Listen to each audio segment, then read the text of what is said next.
wabarakatuh.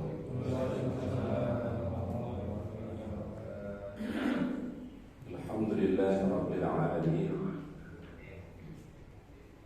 Nahmaduhu wa nasta'inuhu wa nastaghfiruh wa na'udzu billahi min syururi anfusina wa min sayyiati a'malina. Man yahdihillahu fala mudilla lahu wa man yudlil fala hadiya lahu. Asyhadu an la ilaha illallah wahdahu la syarika lahu wa asyhadu anna Muhammadan 'abduhu wa rasuluhu la nabiyya ba'dahu. Allahumma shalli wa sallim wa barik ala hadha an-nabiyyil karim nabiyina Muhammad ibn Abdillah wa ala alihi wa ashabihi wa man wala amma ba'du. Subhanaka la ilma lana illa ma 'allamtana innaka antal 'alimul hakim.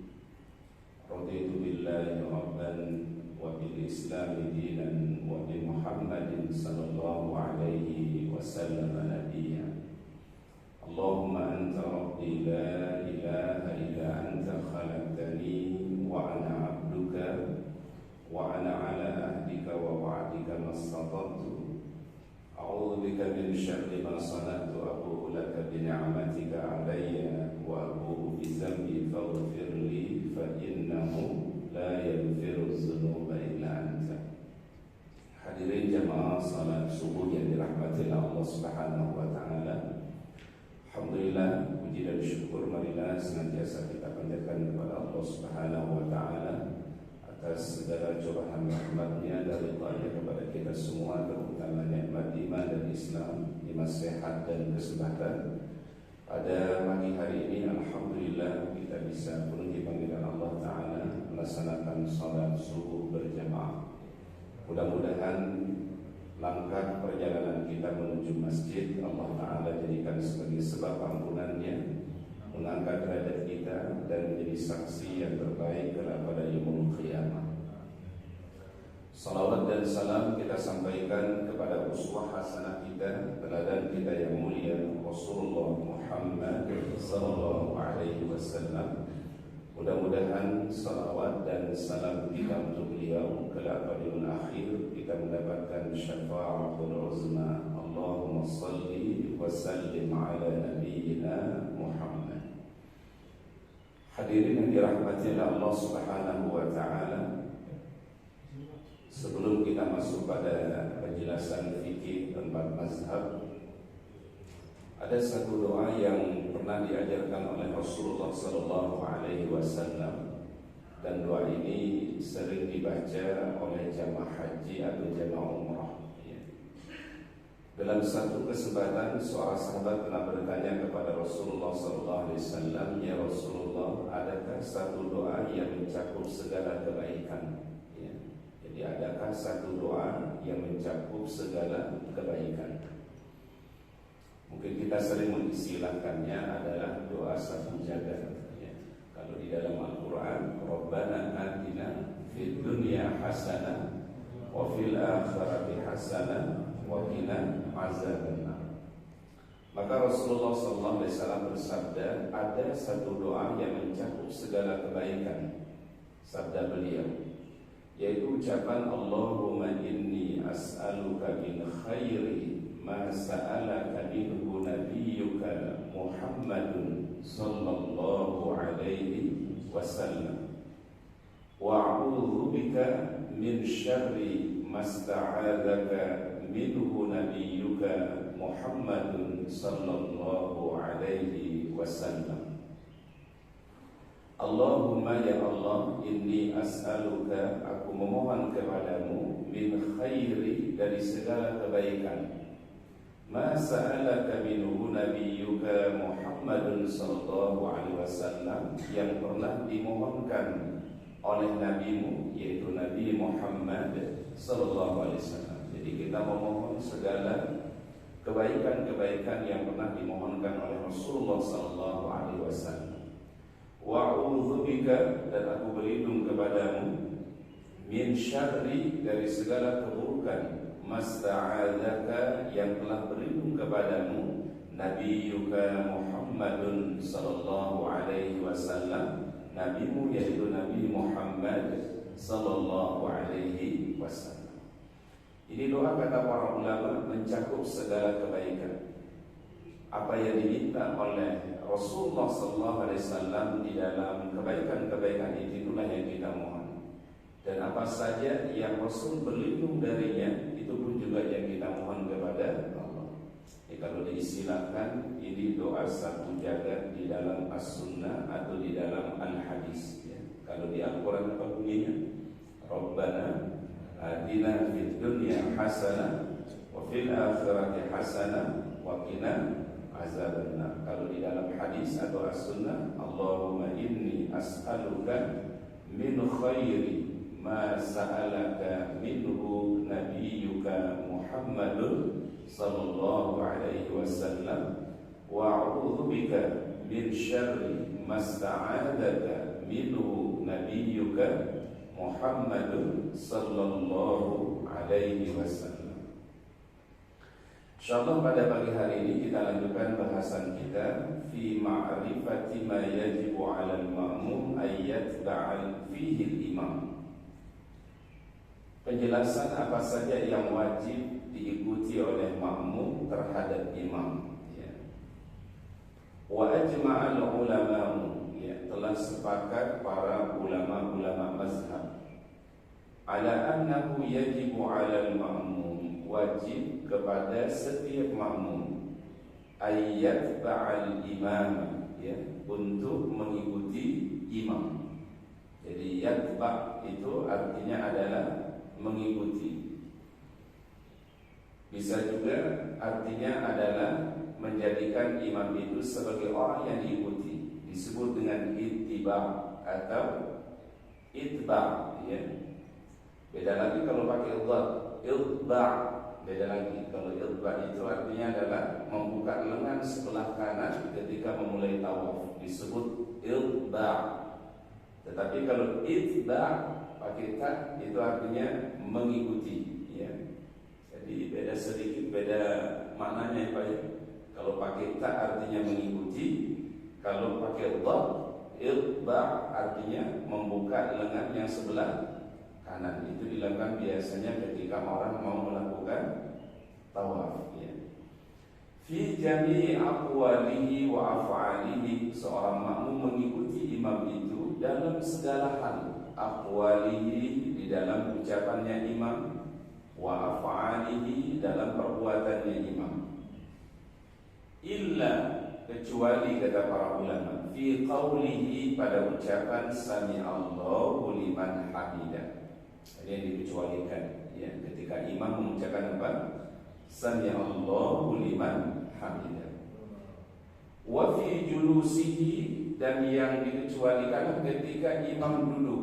Idza shalla jalisan, apabila imam itu salat dalam keadaan duduk. Limaradin, karena sakit yang dia alami. Jadi ada imam, dia mengimami salat tapi dalam keadaan sakit, dan dia mengimaminya dalam keadaan apa? Duduk, jalisan.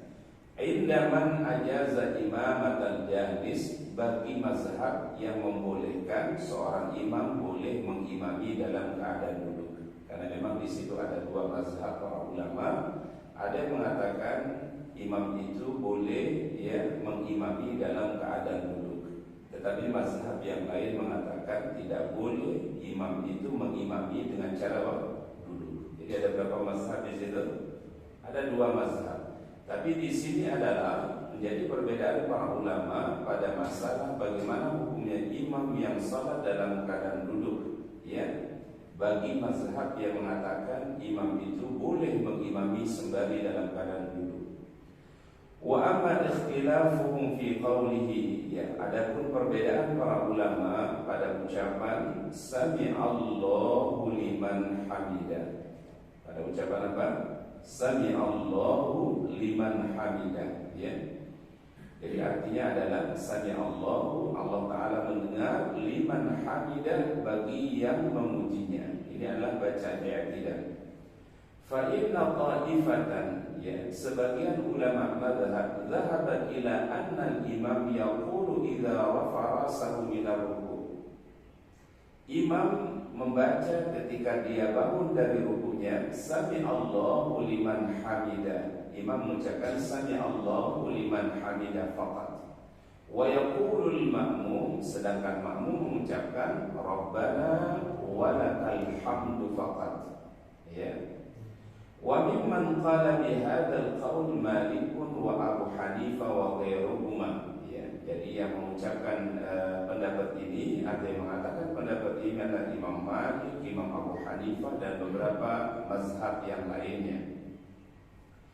Wa dhahaba ta'ifatun ukhra ila anna al-imam wal ma'mum yaqulani jami'an.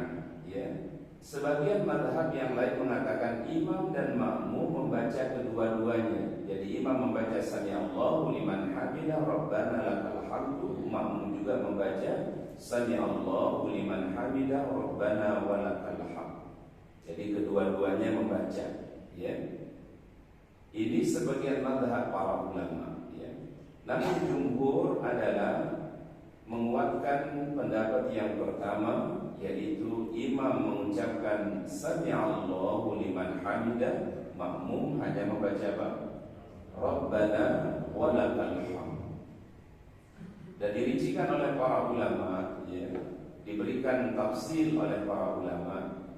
Apabila orang itu salatnya munfarid, ya, salat munfarid itu berarti salat sendiri, maka yang dibaca itu adalah dua hal, sami Allahu liman hamidah Rabbana walakal hamdu. Kalau posisinya munfarid atau salat sendiri atau salat sunnah, maka kedua-duanya dibaca sami Allahu liman hamidah dan Rabbana walakal hamdu. Kemudian yang kedua, rincian yang kedua, apabila orang berstatus menjadi imam, yang dibaca pun juga adalah dua, sami Allahu liman hamidah Rabbana walakal hamdu. Kemudian yang ketiga, rincian yang ketiga kata para ulama, apabila orang itu menjadi makmum, maka yang dibaca hanya adalah Rabbana walakal hamdu. Dan ini yang menjadi rincian di dalam mazhab jumhur ulama. Dan ini para jamaah memiliki beberapa tambahan doa-doa atau ucapan yang disunahkan oleh Rasulullah SAW, menambahkan dengan ucapan hamdan katsiran thayyiban mubarakan fi. Jadi sami Allahu liman hamidah Rabbana lakal hamdu atau Rabbana walakal hamdu hamdan katsiran thayyiban mubarakan fi. Ucapan inilah yang disebut oleh Rasulullah SAW ucapan yang membuka pintu-pintu langitnya Allah Ta'ala. Ucapan yang membuat para malaikat bersegera untuk ingin mengangkatnya kepada Allah Ta'ala ketika makmum mengucapkan atau seseorang mengucapkan Rabbana walakal hamdu, tambahannya apa? Hamdan katsiran thayyiban mubarakan fi. Juga boleh dibaca mil as-samawati wa mil'ul ardi wa mil'u ma syi'ta min syai'in ba'du. Ahabbu ma qala al-'abdu wa kulluna laka 'abdun. Allahumma la mani'a lima a'taita wa la mu'tiya lima mana'ta wa la yanfa'u zal jaddi minkal jaddu. Ini kalau dibaca semua doanya, ya tidak jadi panjang. Ya, karena doanya sebenarnya sangat banyak terkait dengan doa apa? I'tidal. Wa innal ma'muma, dan sesungguhnya makmum yatba' fihi ma ma'an al-imam, maka ia mengikuti imam secara bersamaan kasairi takbir sawaan, sama dengan seluruh takbir yang biasa dibaca oleh imam. Jadi kalau menurut mazhab yang kedua ini adalah imam dan makmum membaca sama, sami Allahu liman hamidah Rabbana walakal hamdu, dibaca oleh imam dan juga dibaca oleh siapa? Makmumnya, ya. Tapi pendapat jumhur yang mana tadi Pak? Pendapat jumhur yaitu makmum hanya mengucapkan Rabbana walakal hamdu. Baik. Wasababul ikhtilaf fi zalika, apa yang menjadi sebab perbedaannya para ulama di dalam masalah ini? haditsani muta'aridani, ada dua hadis yang bersumber dari Rasulullah sallallahu alaihi wasallam. Hadis yang pertama adalah hadis Anas, ya, bersumber dari hadis Anas radhiyallahu anhu. Anna Nabiy sallallahu alaihi wasallam, adalah Nabi sallallahu alaihi wasallam qala innama ju'ilal imamu liyutamma bihi. Sesungguhnya imam itu dijadikan untuk dia baik, liyutamma, untuk diikuti. Fa iza raka'a farka'u, apabila imam itu ruku, farka'u, maka rukulah. Dan di sini kalimat fa ini Pak di dalam ilmu nahwu namanya litartibi wa ta'qib. Jadi begitu selesai imam ruku, maka atau apabila imam akan ruku, maka kemudian kita ruku. Jadi imam dulu baru kita. Jadi jangan sampai mendahului apa? Imam, ya. Makanya menggunakan kalimat fa. Kecuali kalau menggunakan huruf wawu. Kalau huruf wawu maka bersamaan. Tetapi kalau fa itu ada jeda antara imam dan makmum. Sama halnya ketika bertakbiratul ihram, ketika imam sudah membaca Allahu Akbar, baru kita bergerak untuk bertakbiratul ihram. Jadi menggunakan huruf apa? Fa. Fa itu artinya adalah ya setelah imam selesai baru kita mulai, ya. Jadi artinya ada jeda antara imam dan makmum. Jadi tidak dilakukan secara bersama. Fa idza raka'a farqa'u, apabila imam ruku maka rukulah. Wa idza rafa'a, apabila imam bangun dari rukunya, berarti sami Allahu liman hamidah, farfa'u, baru kita bangun untuk i'tidal. Wa idza qala, apabila imam ucapkan sami Allahu liman hamidah, faqulu rabbana walakal hamdu, maka kalian ucapkanlah rabbana walakal hamdu. Ini hadis dari sahabat mulia Anas bin Malik radhiyallahu anhu. Al-hadis as-sani, hadis yang kedua, hadis Ibnu Umar, annahu sallallahu alaihi wasallam idza tataha as-salata, bila beliau membuka salatnya, rafa'a yadayhi hadwa mankibaihi, beliau mengangkat tangannya sejajar dengan bahunya. Mankibainya bahu, ya, jadi sejajar dengan bahu beliau. Wa idza rafa'a ra'sahu min ar-ruku'i rafa'ahuma, apabila beliau bangun, ya, dari ruku, kadzalika aidan wa qala sami'a Allahu liman hamidah rabbana walakal hamdu, beliau mengucapkan sami'a Allahu liman hamidah rabbana walakal hamdu. Faman rajjaha, ya, barang siapa yang menguatkan mafhum hadis Anas, ya, apa yang dipahami dari hadis Anas bin Malik, qala la yaqulul ma'mum sami'allahu liman hamidah, maka makmum tidak mengucapkan apa? Sami'allahu liman hamidah, tetapi yang membaca sami'allahu liman hamidah adalah siapa?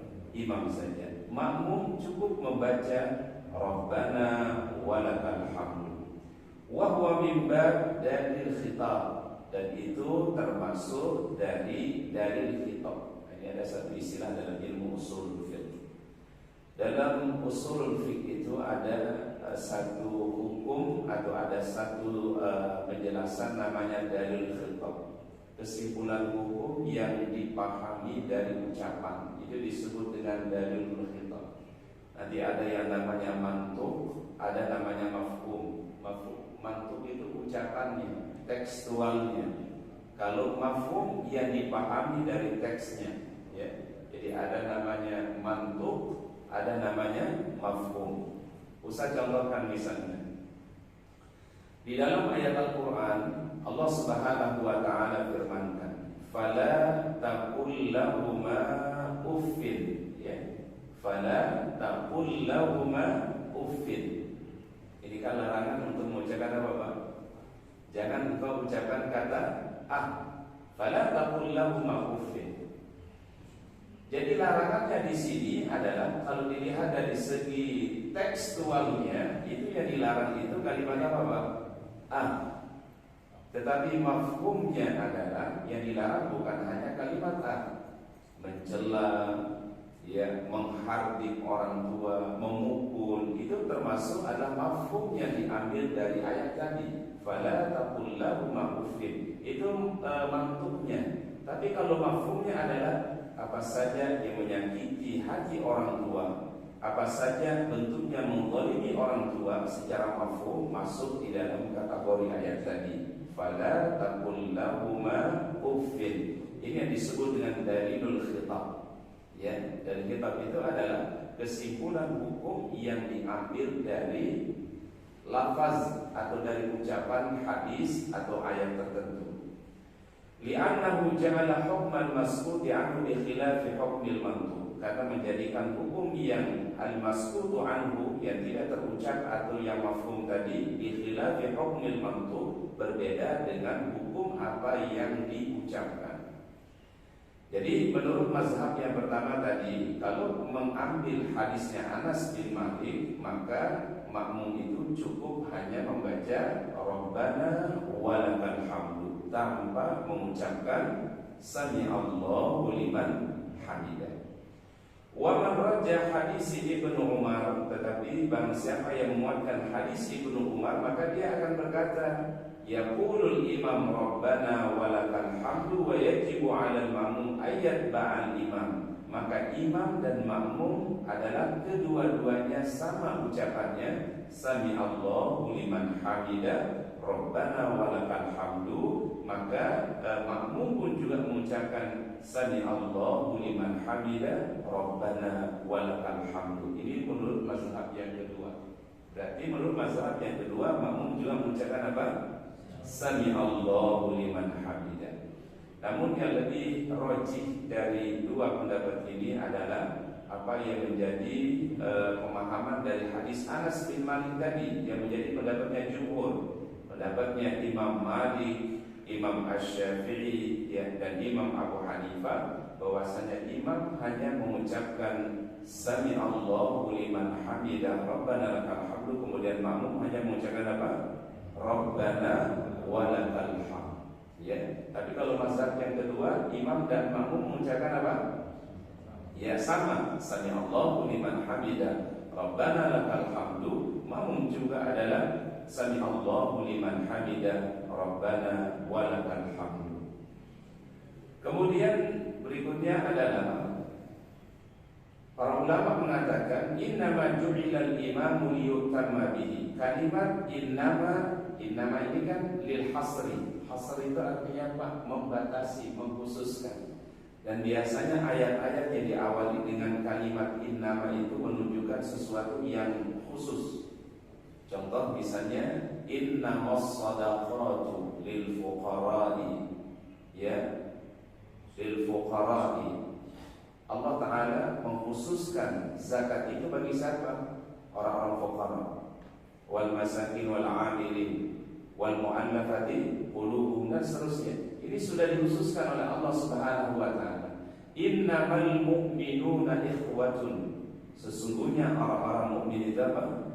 Bersaudara. Bagi tanda iman itu adalah ukhuwah, dan ukhuwah itu diterima oleh Allah apabila didasari karena iman. Innamal mu'minuna ikhwatun. Innama ju'ilal imamu liyutamma bi. Jadi maknanya lebih khusus, ya. Pakai menggunakan kata apa? Innama. Wa bidalil khitabi alla yaqufa wajaba ayyurajih bainal umum wa dalil khitab. Dan istilah wajib, ya, untuk menguatkan dalil umum daripada dalil khitab.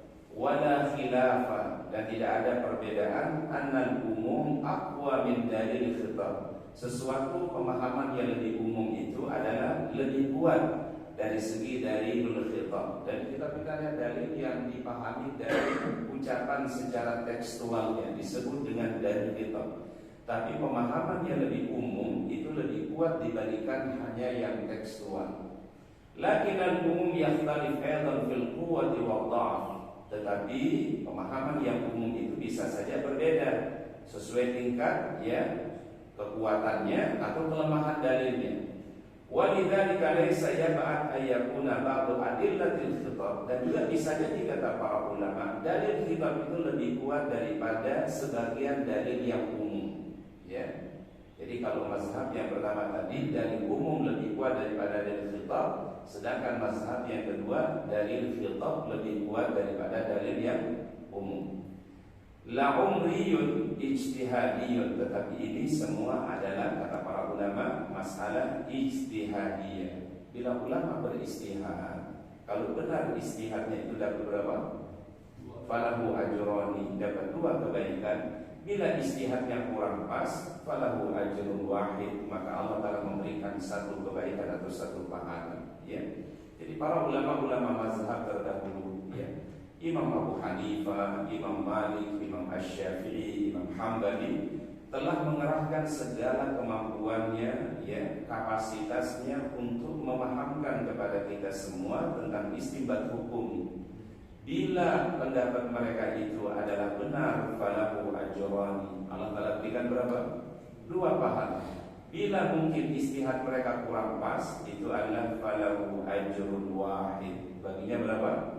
1 kebaikan.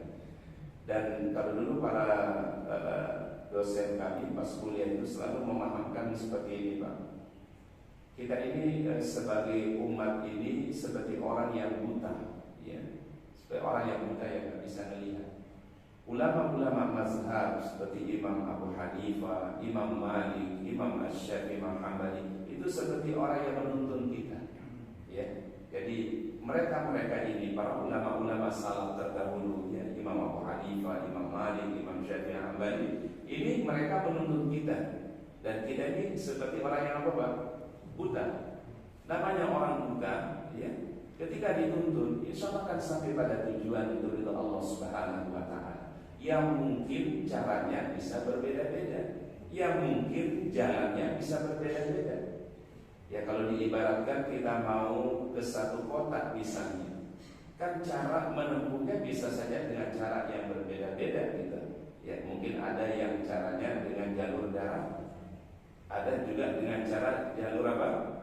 Laut, ada mungkin dengan cara jalur apa? Udara. Tetapi semua tujuannya sama, adalah yaitu ridha daripada Allah Subhanahu wa Ta'ala. Makanya di sini Imam Ibnu Rushd mengatakan masalah fiqhiyah itu adalah ijtihadiyah. Apa ijtihadiyah? Ijtihad yang disimpulkan oleh para ulama-ulama terdahulu, Imam Abu Hanifah, Imam Malik, Imam Asy-Syafi'i, dan juga Imam Al-Hambali.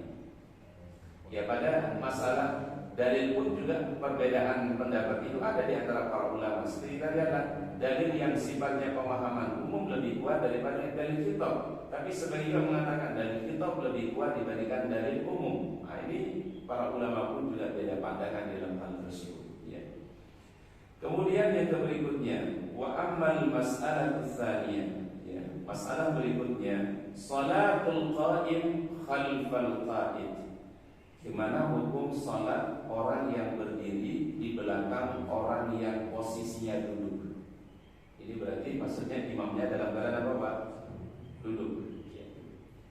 Wa hiya salatul qa'imi khalfal qa'id, yaitu salatnya orang yang berdiri di belakang orang yang duduk.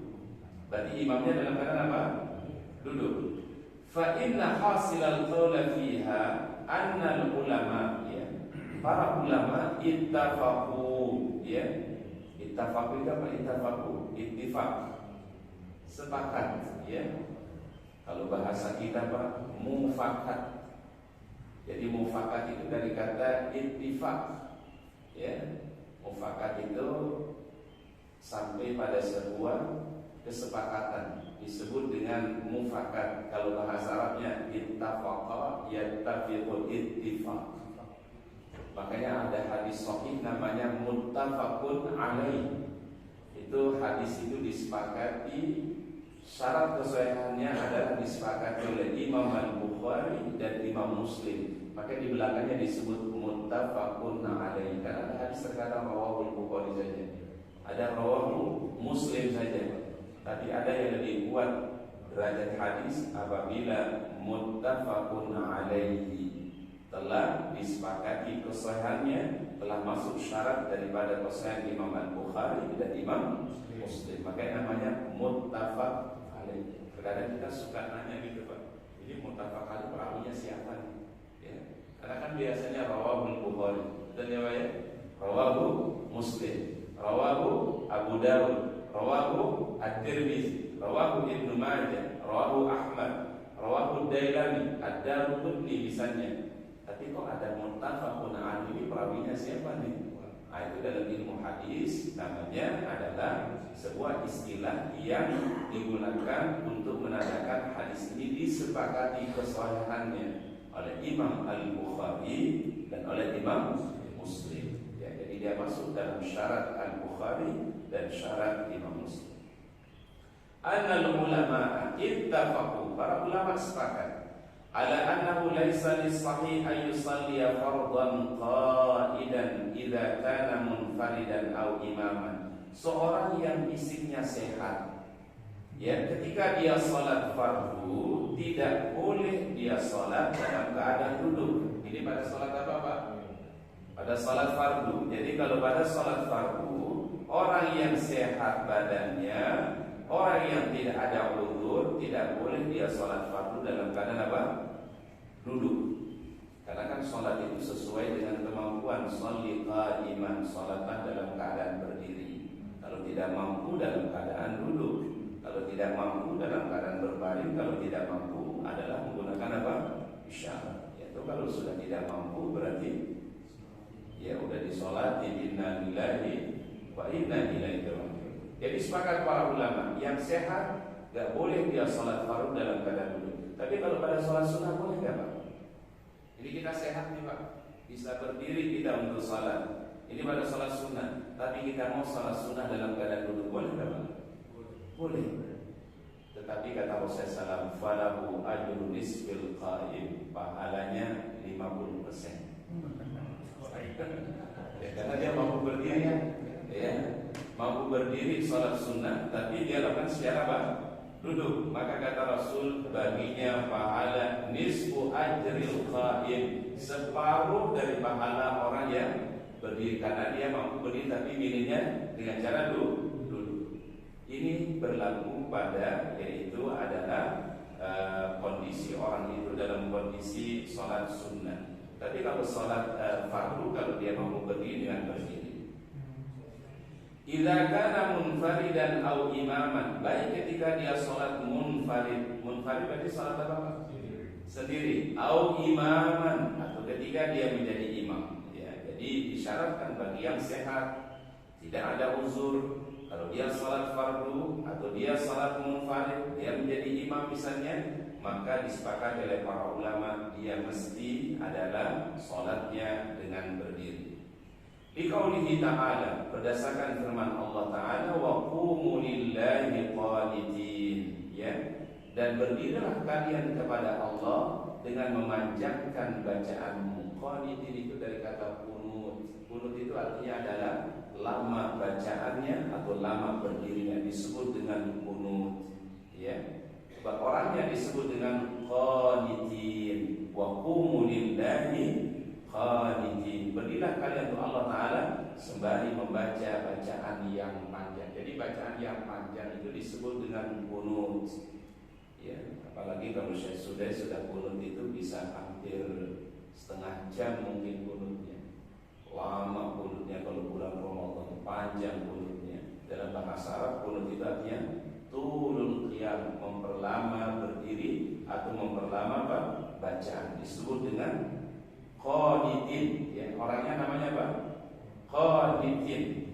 Kalau perbuatannya namanya qunut. Wa qumu lillahi qanitin, ya.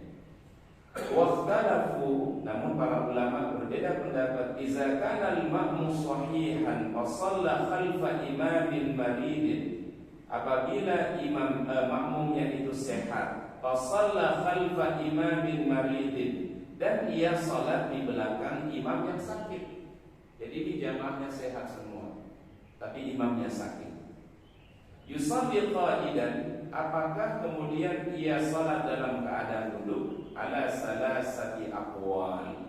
Ini ada 3 tiga mazhab para ulama. Pertama adalah annal ma'mum yusalli khalfahu qa'idan. Makmum itu salatnya di belakang imam dalam keadaan apa?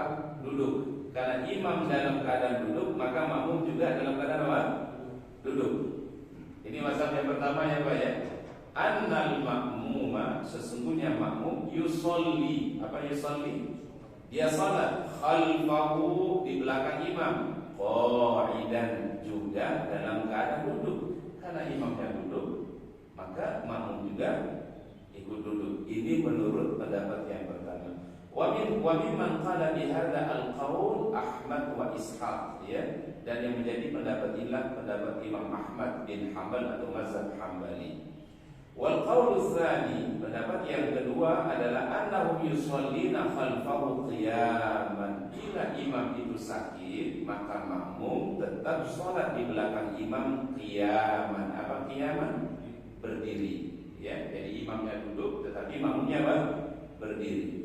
Qala Abu Umar ibnu Abdul Bar, ya, berkata Abu Umar bin Abdul Bar, wa ala hadza jama'atu fuqaha'il Ansar asy-Syafi'i wa ashabu wa Abu Hanifah wa ashabu wa Ahlul Zahir wa Abu Thawr wa ghairuhum. Ini banyak sekali ulama mazhab yang mengambil pendapat ini. Imam Asy-Syafi'i wa Abu Hanifah wa Ahlul Zahir, Abu Dawud Az-Zahiri wa Abu Thawr wa ghairuhum.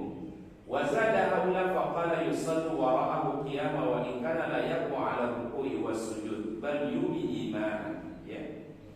Baik, tetap makmum itu di belakang itu dalam keadaan apa? Berdiri bila imamnya dalam keadaan duduk. Wa huwa Ibnu Qasim, diriwayatkan oleh Ibnu Qasim, la tajuzu imamatul qa'id.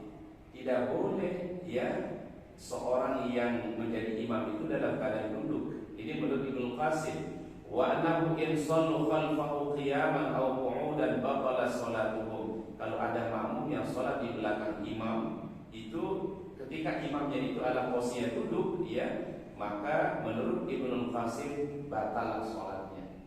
Mau makmumnya itu berdiri atau duduk, kalau imamnya dalam keadaan duduk, itu batalat salatu, batal salatnya.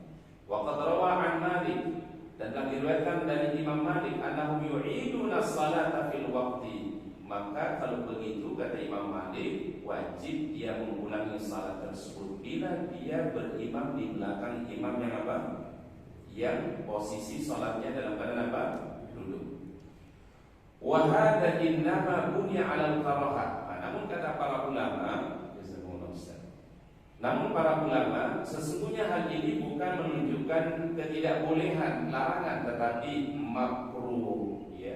Menurut Ibnu Rushd, ya, sebenarnya kalau ada orang yang sholat di belakang imam yang sholatnya duduk, itu adalah hukumnya hanya karohah. Karohah artinya apa? Makruh, kurang afdol, kurang baik. La 'alal man'i, bukan menunjukkan sesuatu yang dilarang. Ini menurut Ibnu Rushd. Wasababul ikhtilaf, adapun perbedaan pendapat ini disebabkan karena beberapa athar, ada beberapa dalil yang bersumber dari Rasulullah SAW, wa mu'awadatil amalil athar, dan ada perbedaan antara praktek Rasulullah SAW dengan hadis-hadis yang ada. Jadi ada hadis dan ada perbuatan-perbuatan Rasulullah SAW yang itu adalah berbeda dengan ucapan hadis tersebut. Terutama dalam bahasa Malik itu adalah amal ahlul Madinah, perbuatannya penduduk Madinah. Harus kita paham para jemaah. Salah satu sumber dalilnya mazhab Malik adalah perbuatan penduduk Madinah, disebut dengan amal ahlul Madinah. Jadi, tapi bukan amal ahlul Madinah yang sekarang, maksudnya apa? Amal ahlul Madinah yang hidup di zamannya siapa? Para ulama terdahulu, ya, itu bisa menjadi sumber hukum, kata Imam Malik, amal ahlul Madinah. Karena Imam Malik berkeyakinan begini, Pak, apa yang diperbuat oleh penduduk Madinah saat itu adalah seperti yang dicontohkan oleh Nabi Sallallahu Alaihi Wasallam. Maka dalam mazhab Maliki, amal ahlul Madinah, perbuatan penduduk Madinah itu menjadi hujjah. Jadi kan dalil itu bisa Al-Quran, bisa hadis, bisa ijma, bisa qiyas. Imam Malik itu menambahkannya, Pak, amal ahlul Madinah, perbuatan penduduk mana? Madinah, ya. Karena apa yang diperbuat oleh penduduk Madinah berarti itulah yang populer yang diriwayatkan dari Rasulullah Sallallahu Alaihi Wasallam di masa itu. Ya, maka Imam Malik mengatakan bila ada perbuatan ahlul Madinah itu masuk maka bisa dijadikan sebuah hujjah. Ya, kalau misalnya Imam Asy-Syafi'i punya sandaran hukum yang lain namanya al-maslahah al-mursalah. Ya, hukum itu sangat terkait erat dengan kemaslahatan. Bila ada maslahat maka ambillah itu sebagai sebuah hukum. Kalau punya kemaslahatan, maka di dalam mazhab Syafi'iyah itu namanya al-masalih al-mursalah, kemaslahatan.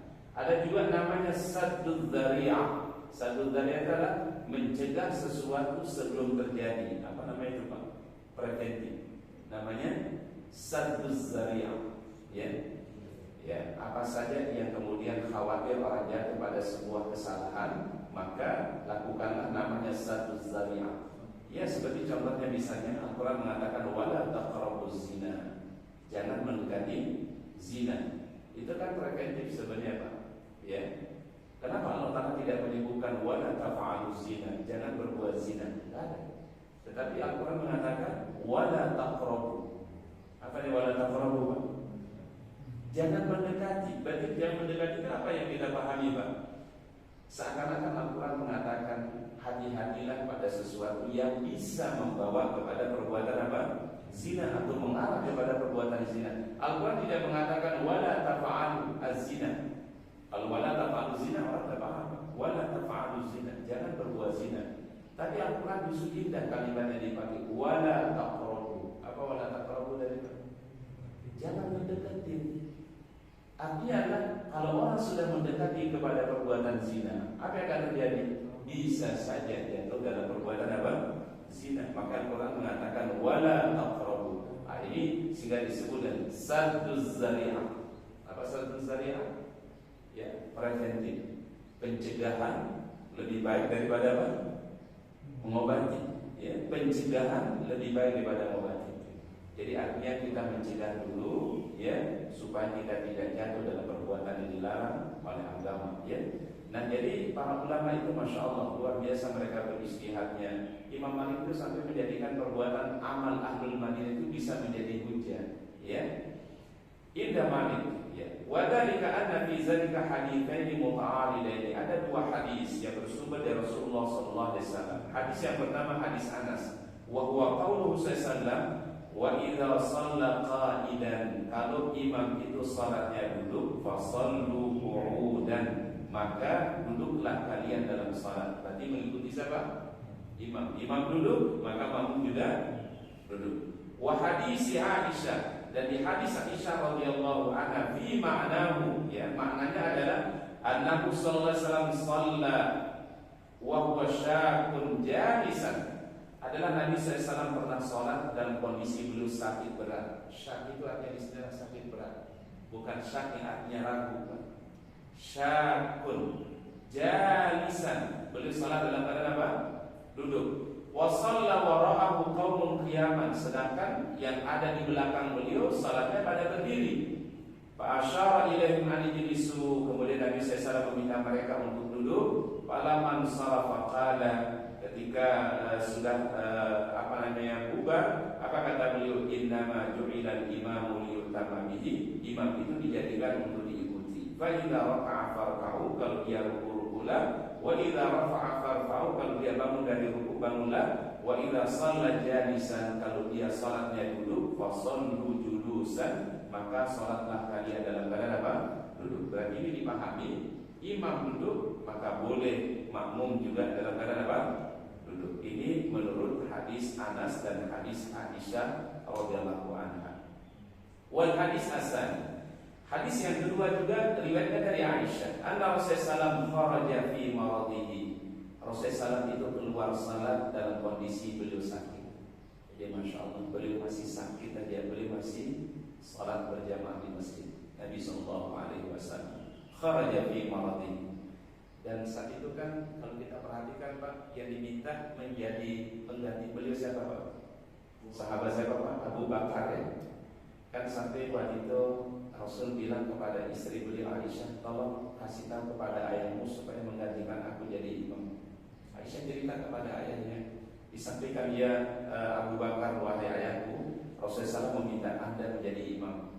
Kata Abu Bakar, ya ini rojulun baka, aku ini orang yang mudah nangis, baru membaca Bismillah nangis. Dan Abu Bakar baru baca Bismillah saja udah menangis begitu. Begitu lembut hatinya Sayyidina Abu Bakar As-Siddiq. Hari yang kedua lagi Rasulullah SAW minta supaya Abu Bakar jadi imam. Abu Bakar menolak. Ini rajulun bakarun, aku ini orang yang mudah menangis. Saya Aisyah sampaikan kepada baginda Rasul, saya nggak bisa jadi imam. Kemudian yang ketiga kali, ya diminta lagi oleh Rasulullah SAW, wahai Abu Bakar, ya diminta anda untuk jadi imam oleh Rasulullah SAW, ya karena udah diminta 3 kali, ya udah. Akhirnya Abu Bakar tidak mengiyakan apa yang menjadi permintaan baginda Rasulullah. Dipahami oleh para ulama, ya di dalam termasuk disebutkan dalam kitab As-Siyasah Asy-Syar'iyyah, ya dalam kitab yang berjudul As-Siyasah Asy-Syar'iyyah, perpolitikan Islam. Sesungguhnya Abu Bakar itu menjadi isyarat sebenarnya dari Rasulullah SAW, bila nanti aku meninggal dunia, maka engkaulah yang paling layak menggantikan aku sebagai pemimpin. Itu berada di, makanya di Madinah itu ada namanya Saqifah Bani Sa'idah. Tidak jauh dari hotel Movenpick, Pak. Ya, jadi di Madinah ada hotel namanya Movenpick yang di pojok sebelah kanan. Itu kalau kita menuju Masjid Nabawi, ada satu perkebunan di situ. Ada kebun kecil yang ada di Madinah sebelah kanan. Mungkin satu-satunya kebun yang ada di dekat Masjid Nabawi. Itu namanya Saqifah Bani Sa'idah namanya, Pak. Apa namanya, Pak? Saqifah Bani Sa'idah. Cuma itu yang masih dipertahankan oleh otoritas Arab Saudi. Satu kebun kecil, ya, ada di sebelah kanan Masjid Nabawi. Namanya Saqifah Bani Sa'idah. Setelah wafatnya Rasulullah SAW itu kan terjadi perdebatan alot di antara para sahabat, siapa yang akan menggantikan Rasulullah SAW setelah beliau wafat. Orang Mekah mengatakan, Muhajirin mengatakan kami yang lebih berhak untuk menjadi pemimpin. Orang Ansor mengatakan, orang Madinah mengatakan kami yang berhak menjadi pemimpin. Kan sampai Allah itu perdebatan ya di antara para sahabat. Akhirnya kemudian diputuskanlah oleh sahabat-sahabat utama seperti Abu Bakar, Abu Bakar waktu itu sempat menunjuk Umar sebenarnya. Ya, kalau bisa anda saja wahai Umar untuk menjadi pemimpin. Karena Umar kan dikenal ketegasannya, keberaniannya. Tapi kata Umar apa? Selama Abu Bakar masih hidup, Umar tidak bisa memimpin.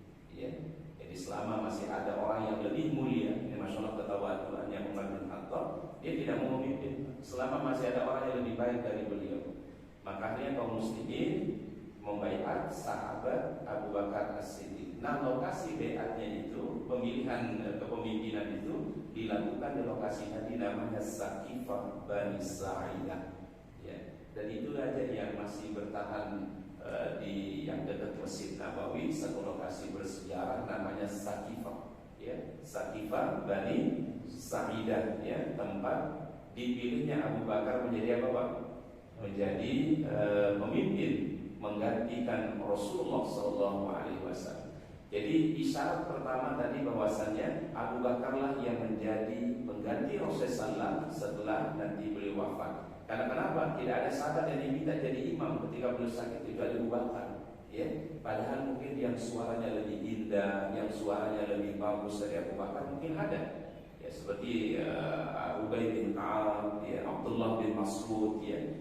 Yang Ibnu Mas'ud itu dikatakan suaranya seperti serulingnya Nabi Daud alaihissalam. Saking apa suaranya, Pak? Saking indahnya suaranya. Tapi kenapa tidak diminta oleh Rasulullah SAW? Tapi yang diminta jadi imam itu siapa? Abu Bakar As-Siddiq radhiyallahu anhu. Jadi para ulama mengatakan ini mengisyaratkan bahwasanya sahabat Abu Bakar adalah sahabat yang paling terbaik. Ya.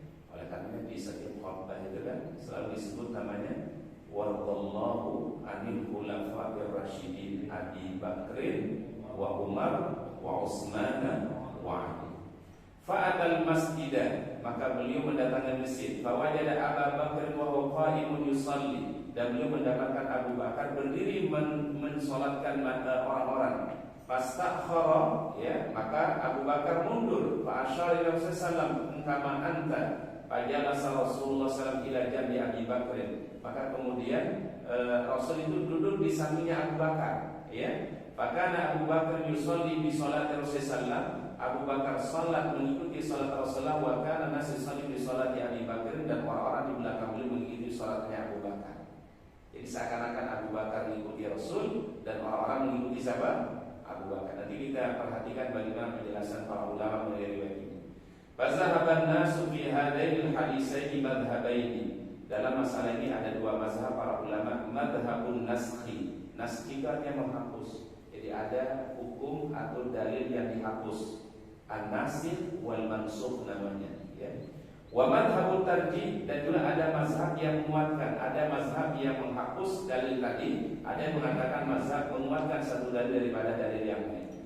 Fa amma man dhahaba madhhaban nasi, adapun yang beranggapan itu dalilnya terhapus, fa innahum qalu inna dhahira hadithi Aisyah, zahir secara tekstual hadisnya Aisyah, wa huwa anna nabi kana yaqumun nas, adalah Nabi SAW pada dasarnya dia yang mengimami manusia. Wa anna Abu Bakar kana musmi'an, Abu Bakar itulah yang mengeraskan suara. Makanya sekarang di Madinah itu atau di Masjid Nabawi, kalau imam bilang Allahu Akbar, ada suara yang mengeraskan, ya Pak.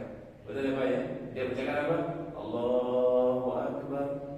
Tadi kalau ruku imam, ya Allahu Akbar, ada suara yang mengucapkan apa? Allahu Akbar.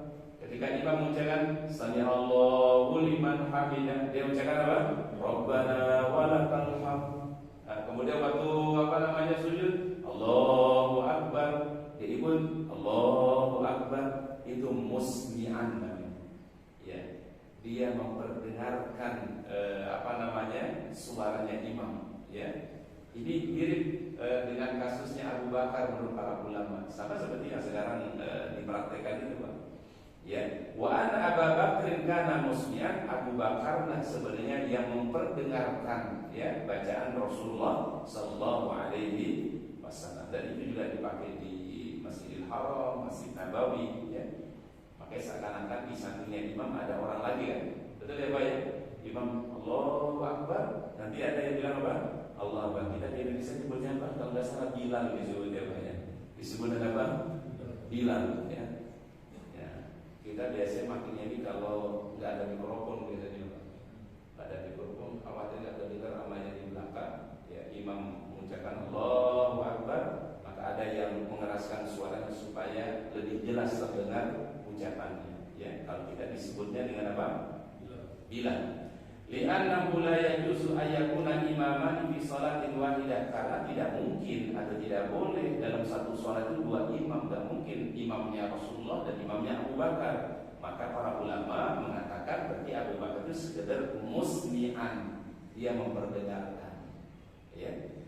Kemudian wa innan nasa kanu qiyaman, ya, dan sebenarnya orang-orang di belakang beliau berdiri. Wa innan nabi kana jalisan, dan Nabi sallallahu alaihi wasallam itu salatnya dalam keadaan apa? Duduk, karena memang beliau lagi sakit.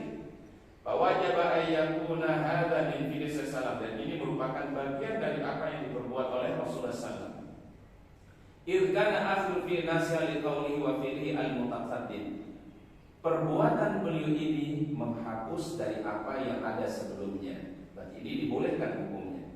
Wa amma man dhahaba madhhabat tarjih, adapun yang mengatakan hadisnya menguatkan atau ada hadisnya lebih dikuatkan, fa inna murajah hadis Anas bi an qalu inna hadzal hadis qad tarabat riwayah an Aisyah. Ini hadis ini terjadi muttarib. Muttarib itu mungkin perawinya ragu, makanya hadisnya muttarib namanya. Termasuk bagian daripada hadis dhaif. Ya, namanya hadis muttarib. Ketika orang ditanya tentang sesuatu, dia jawabannya ragu, itu kalau dalam ilmu hadis namanya muttarib. Oh, kemungkinan begini, oh, kemungkinan begini. Ini kalau perawi hadis seperti ini meriwayatkan hadis, itu namanya muttarib. Ya, hadisnya berarti dia jangan-jangan hafalannya enggak kuat, mungkin ingatannya tidak pas. Maka dia bilang, oh, kemungkinan mungkin begini, oh, kemungkinan begini. Nah, ini dalam ilmu hadis namanya hadis apa? Muttarib. Bisa jadi riwayatnya terjadi ittirab, ya. hal proses salam Abu Bakar, apakah yang menjadi imam itu sebenarnya Rasulullah atau Abu Bakar? Ya, itu yang orang masih menduga-duga. Apakah saat itu yang jadi imam itu adalah Abu Bakar atau Rasulullah Sallallahu Alaihi Wasallam? Wa amma Malik falaysa lahu musnad min as-sama li'anna kilal haditsaini ittafa jawazi imamatul qaidi. Tetapi kedua hadis di atas sepakat kebolehan seseorang yang imam itu dalam keadaan duduk bila dia mungkin kondisi sakit. Wa inna makhtalafa fi qiyamil ma'mum aw qudud. Tapi yang menjadi perbedaan itu adalah apakah posisinya makmum itu berdiri atau posisinya makmum itu duduk. Tapi kalau para ulama mazhab mengatakan adalah boleh imam itu sholat mengimami dalam keadaan apa? Duduk. Ya, jadi perbedaan itu adalah pada makmumnya sebenarnya. Apakah makmum itu posisinya duduk mengikuti imam atau makmum boleh sebagai apa? Berdiri. Maka di sini ada leluasaan kata para ulama, ya.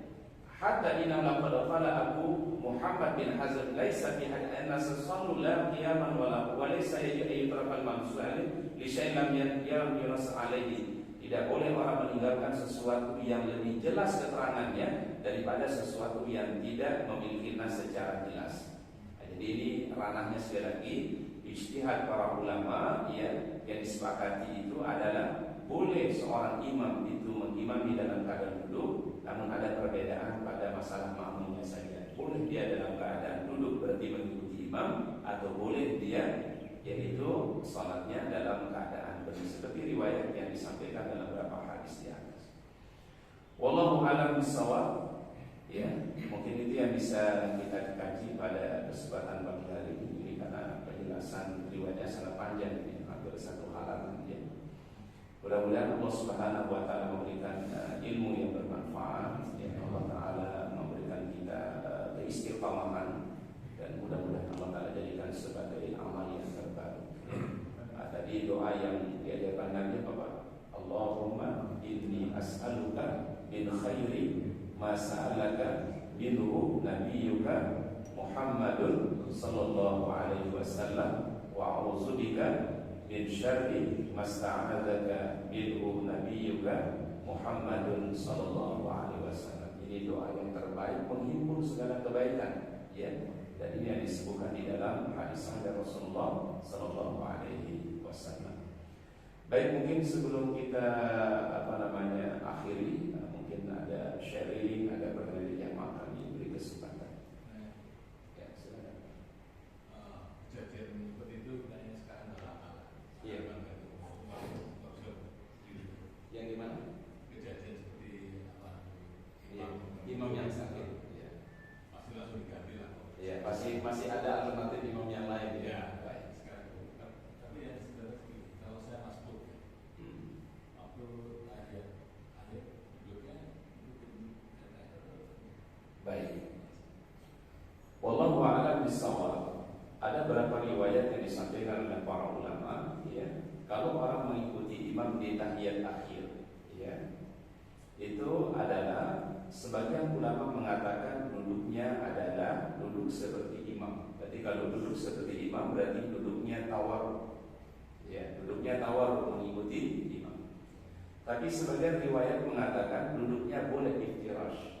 Ya, iftirash itu berarti seperti duduk waktu waktu tahiyat awal, itu namanya duduk iftirash. Karena kenapa? Kalau yang pertama mengatakan imam itu diikuti, maka kalau imam itu adalah dalam keadaan duduk tawarruk, maka makmum itu tawarruk. Dia konsisten dengan innama ju'ilal imamu liyutamma bihi. Tetapi adalah yang mengatakan iftirash, karena itu memang posisinya bukan tahiyat akhir bagi si makmum, ya, maka dibolehkan dia melakukannya dengan cara iftirash. Ini sama halnya pada sholat yang jumlahnya 2 rakaat. Ya, sholat yang jumlahnya 2 rakaat. Kan itu ada perbedaan para ulama, Pak. Sholat yang jumlahnya 2 rakaat itu sholat apa misalnya, Pak? Subuh atau sholat sunnah. Apakah waktu duduk terakhirnya di tasyahud akhirnya itu duduknya tawarruk atau iftirash? Sebagian ulama mengatakan duduknya adalah iftirash. Karena kenapa? Itu adalah 2 rakaat. Maka biasanya setiap 2 rakaat itu Rasulullah SAW duduknya dengan cara apa? Iftirash. Karena 2 rakaat ya Pak. Tetapi sebagian mazhab mengatakan duduknya sholat sunnah 2 rakaat itu adalah tetap duduk tawarruk. Karena kenapa? Karena itu tahiyat akhir. Paham ya Pak? Jadi cuma pada masalah perbedaan memahami hadis Rasulullah SAW saja dan praktek beliau Sallallahu Alaihi Wasallam. Kalau sholat itu 4 rakaat kan, kalau tahiyat awal itu di rakaat yang kedua duduknya apa? Iftirash. Rakaat yang keempat tahiyat akhirnya adalah duduk tawarruk. Ini mungkin semua hampir sama kalau ini Pak. Ya Pak ya. Tetapi pas yang pada 2 rakaat di tahiyat akhirnya itu yang menjadi perbedaan para ulama. Sebagian mengatakan duduknya adalah tawarruk. Berarti tawarruk itu adalah dia tahiyat akhir karena kedudukannya tahiyat akhir. Tapi ada yang mengatakan duduknya adalah iftirash. Iftirash itu berarti adalah karena dia 2 rakaat. Karena 2 rakaat biasanya Rasulullah SAW duduknya adalah iftirash. Ya silakan, ini kita leluasa. Sama kayak tadi kita masuk di saat imam dalam keadaan apa? Tahiyat akhir.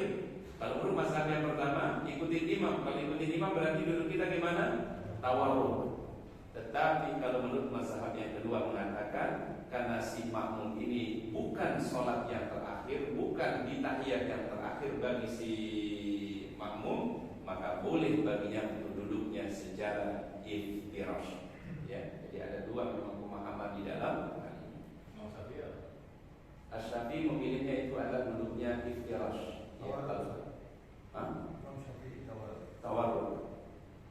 Ya, coba nanti kita cek lagi insyaallah ya.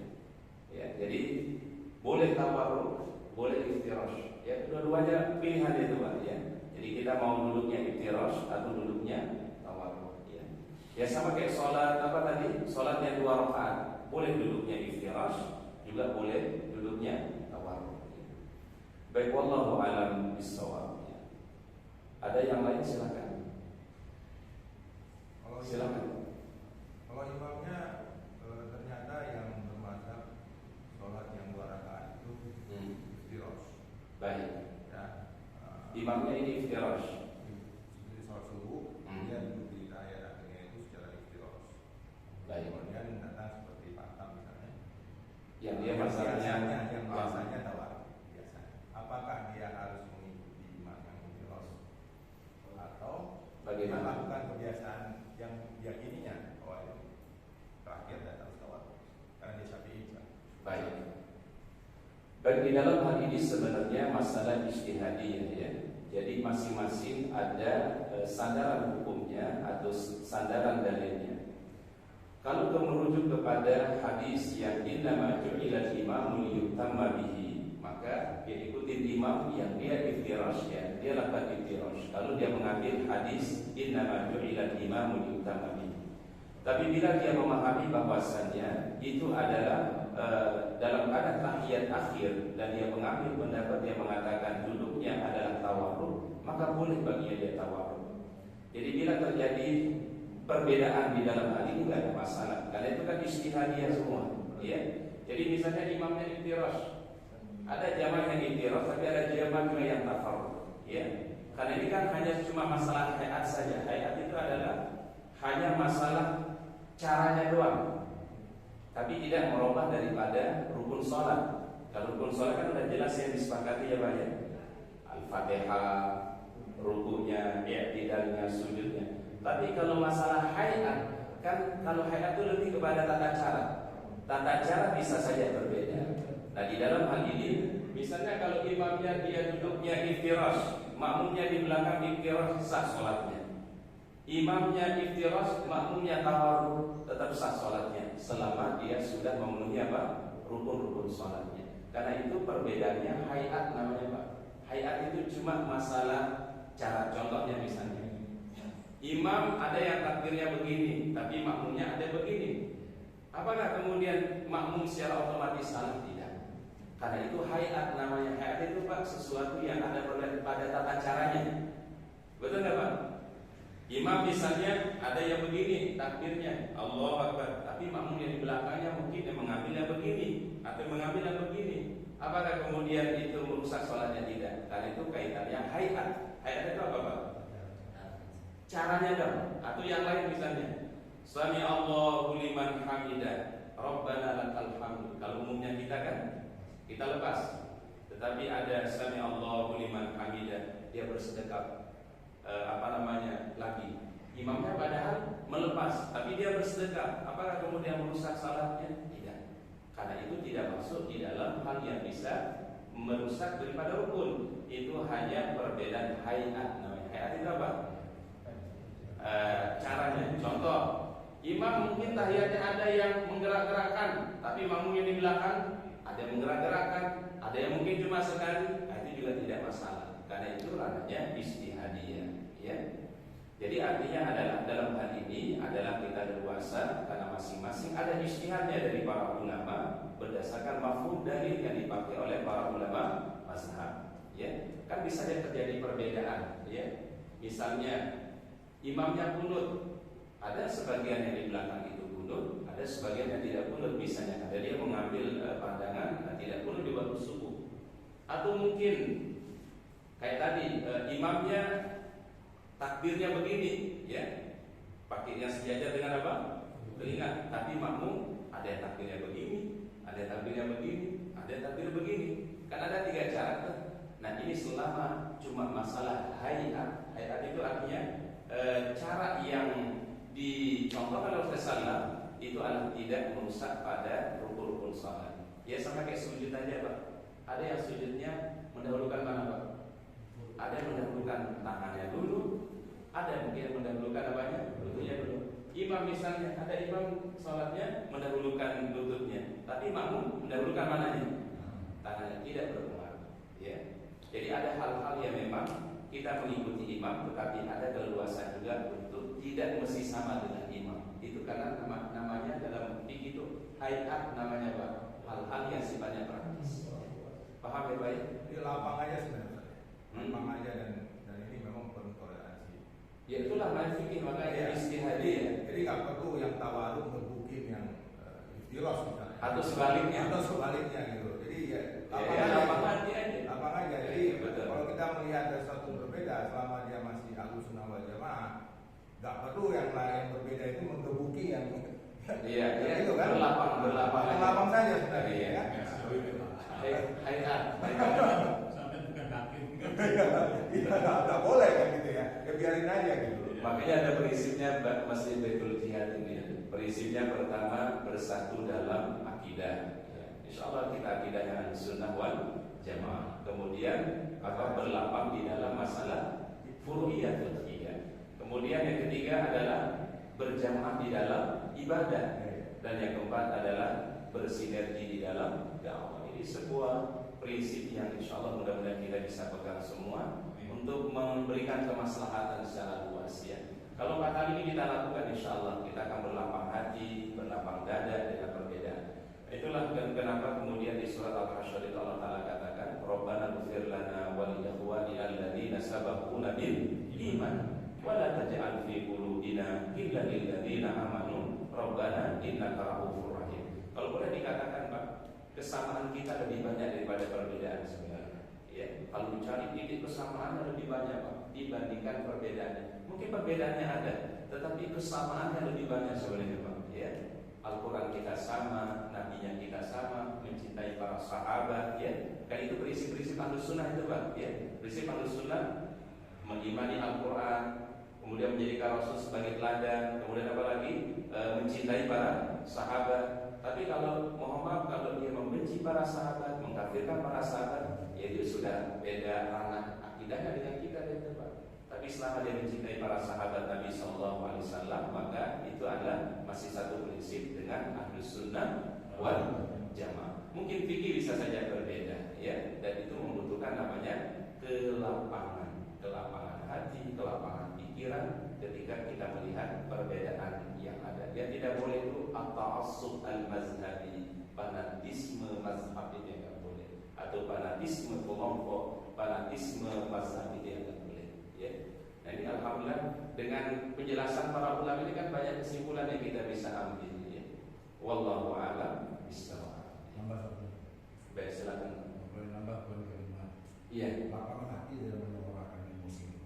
Iya. Insyaallah. Ya udah, tenang aja. Kalau kita terlalu banyak menyuarakan malah nggak lapang kan. Iya. Jadi itulah kelapangan itu. Lapangan itu lapang. Jadi surat Al-Hasyr tadi banyak itu yang kita amalkan. Rabbana ighfir lana wa li ikhwanina alladziina sabaquna bil iman wa la taj'al fi qulubina ghillan lil ladzina amanu rabbana innaka ra'ufur rahim. Dan memang saling mendoakan itu penting, Pak. Nah, saling mendoakan itu punya yang baik. ya, mendoakan yang baik ya, insyaallah saling mendoakan ternyata hikmahnya luar biasa.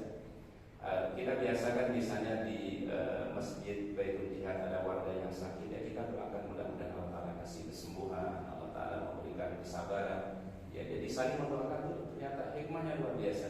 Bahkan kata Rasulullah di Sahih, apabila ada seorang mendoakan saudaranya, ada malaikat yang mengaminkan, amin walaka bimisli, engkau mendapatkan seperti apa yang engkau doakan untuk saudara-saudara ya. Nah, sehingga kita dicontohkan di sholat Jumat itu sebenarnya doa Allahumma ghfir lil muslimina wal muslimat wal mu'minina wal mu'minat al ahya'i minhum wal amwat. Itu Masya Allah doa yang menginspirasi kita semua untuk saling mendoakan satu dengan yang lainnya. Itulah yang akan membersihkan hati kita, membersihkan jiwa kita insyaallah. Baik, wallahu a'lam bishawab. Mungkin itu yang bisa. Ada pertanyaan? Silakan. Selama ini kan pengetahuan saya kan ada hadis yang mengatakan bahwa kalau malam Jumat atau hari Jumat itu disunahkan membaca surat Al-Kahfi. Tapi baru-baru ini beredar kabar bahwa itu hadis yang maudhu atau lemah. Bagaimana sebenarnya? Baik, kalau kita perhatikan hadisnya sebenarnya sahih itu hadisnya. Bahkan Syekh Al-Albani pun juga mensahihkan itu hadis ya. Imam An-Nawawi, Imam Asy-Syafi'i mengamalkan dan menganjurkan untuk membaca surat Al-Kahfi malam Jumat atau hari Jumat. Dan ini sudah menjadi amaliyah kaum muslimin yang sudah lama diamalkan kan. Tapi bila mungkin ada pendapat yang mengatakan hadis yang bermasalah, ya mungkin itu dia punya pandangan berbeda ya. Tetapi kita sudah mengamalkannya surat Al-Kahfi. Sampai kata Rasulullah SAW, ya, barang siapa membaca surat Kahfi malam Jumat hari Jumat, Allah Ta'ala berikan cahaya dari satu Jumat ke Jumat berikutnya. Bahkan kata Rasul, cahaya itu akan keluar dari telapak kakinya sampai tembus ke langit. Itu hadis sahih semua. Ya. Mungkin yang dipermasalahkan itu apakah ada kalimat Yaumul Jum'ah secara khusus atau bagaimana? Itu mungkin yang diperdebatkan. Tapi kalau kita lihat di beberapa kitab fikih atau yang disampaikan oleh Imam Nawawi, Imam Asy-Syafi'i itu mengatakan disunahkan membaca yaitu surat Al-Kahfi hari Jumat atau pada malam Jumat. Dan hadis ini saya katakan oleh Imam Al-Albani ya sebagai ulama kontemporer, ulama hadis, yaitu mensahihkan hadis itu.